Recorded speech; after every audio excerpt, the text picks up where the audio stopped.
Welcome to chapter 5.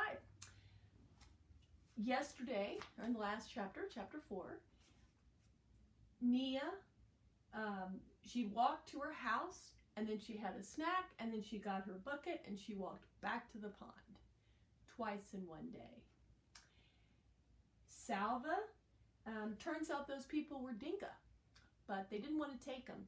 But he went anyway because a woman intervened on his behalf. So he went with them. Because he was a Dinka, they took him. So he is walking with them. Oh, I forgot to mention that he did run into a boy from the different tribe who was able to find honeybees. I better add that. So the honeybees, that boy found a tree with a big beehive in it. Okay, and we'll put some bees here. A little stinger. And then there's the boy who knows where to find it. He's pointing up there because he found the bird that knew how to get there. Okay, chapter 5.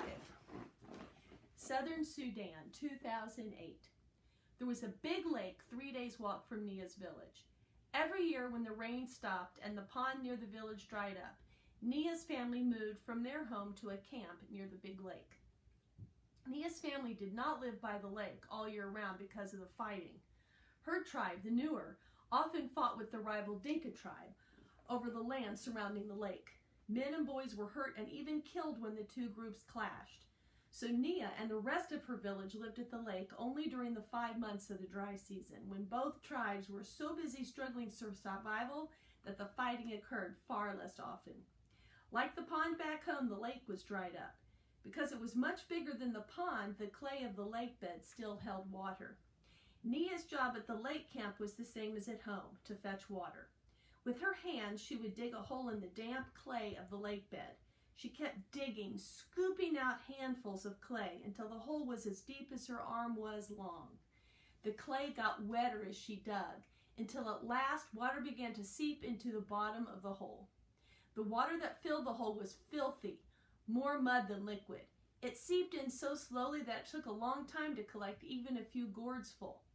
Nia would crouch by the hole waiting for water. Here for hours at a time. And every day for 5 long months until the rains came and she and her family could return home. Southern Sudan, 1985. Salva's eye was swollen shut. Buxa's forearms were lumpy and raw.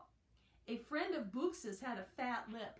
They all looked as though they had been in a terrible fist fight. But their injuries weren't bruises, they were bee stings. A fire had been started under the tree to smoke the bees out of the hive and make them sleepy. But as Buxa and the other Jurchel men were removing the hive from the tree, the bees woke up and were not at all happy to discover that their home was being taken away. They expressed their unhappiness very clearly by buzzing, swarming, and stinging. Stinging a lot. It was worth it, Salva thought as he touched his eye gingerly. His belly was a rounded lump stuffed full of honey and beeswax. Nothing had ever tasted so good as those pieces of honeycomb dripping with rich, luscious gold sweetness. Along with everyone else in the group, he had eaten as much as he could hold, and then a little more. All around him, people were licking their fingers in great satisfaction, except for one Dinka man who had been stung on his tongue. It was swollen so badly that he could not close his mouth. He could hardly swallow. Salva felt very sorry for him. The poor man couldn't even enjoy the honey. The walking seemed easier now that Salva had something in his belly. He had managed to save one last piece of honeycomb and had wrapped it carefully in a leaf. By the end of the next day, all the honey was gone, but Salva kept the beeswax in his mouth and chewed it for the memory of sweetness. The group got a little bigger with each passing day. More people joined them, people who had been walking alone or in little clusters of 2 or 3. Salva made it a habit to survey the whole group every morning and evening. searching for his family, but they were never among the newcomers. One evening, a few weeks after Salva had joined the group, he made his usual walk around the fireside, scanning every face in the hope of seeing a familiar one. Then, ouch! Salva almost lost his footing on the ground underneath him seemed to move. A boy jumped to his feet and stood in front of him. Hey, that was my hand you stepped on. The boy spoke Dinka, but with a different accent, which meant that he was not from the area around Salva's village. Salva took a step back. Sorry, are you hurt? The boy opened and closed his hand a few times, then shrugged. It's all right, but you really should watch where you're going. Sorry, Salva repeated. After a moment's silence, he turned away and began searching the crowd again. The boy was still looking at him. Your family, he asked. Salva shook his head. Me too, the boy said. He sighed, and Salva heard that sigh all the way to his heart. Their eyes met. I'm Salva. I'm Mariel. It was good to make a friend. Mariel was the same age as Salva. They were almost the same height. When they walked side by side, their strides were exactly the same length. And the next morning, they began walking together. Do you know where we're going? Salva asked. Mariel tilted his head up and put his hand on his brow to shade his eyes from the rising sun. East, he said wisely. We are walking into the morning sun. Salva rolled his eyes. I know we're going east, he said wisely. We are walking into the morning sun. Salva rolled his... anyone could tell that. But where in the east?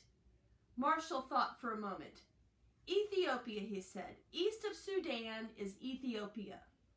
Salva stopped walking. Ethiopia? That's another country. We can't walk all the way there. We are walking east, Mariel said firmly. Ethiopia is east. I can't go to another country, Salva thought. If I do, my family will never find me. Mariel put his arm around Salva's shoulders. He seemed to know what Salva was thinking, for he said, It doesn't matter. Don't you know that if we keep walking east, we'll go all the way around the world and come right back here to Sudan? That's when we'll find our families. Salva had to laugh. They were both laughing as they started walking again, arm in arm, their strides matching perfectly. More than a month had passed since Salva had run from his school into the bush. The group was now walking in the land of the Atwat people. In the Dinka language, the Atwat were called the people of the lion. Their region was inhabited by large herds of antelope, wildebeest, gnus, and the lions that preyed on them. The Dinka told stories about the Atwat. When an Atwat person died, he came back to earth as a lion with a great hunger for the human flesh he once had. The lions in the Atwat region were said to be the fiercest in the world. Nights became uneasy. Salva woke often to the sound of roars in the distance, and sometimes to the death squeal of an animal under the lion's claws. One morning he woke bleary-eyed after a poor sleep. He rubbed his eyes, rose, and stumbled after Mariel as they began walking yet again. Salva? It was not Mariel who had spoken. The voice had come from behind them. Salva turned. His mouth fell open in amazement, but he could not speak. Salva! End of chapter 5.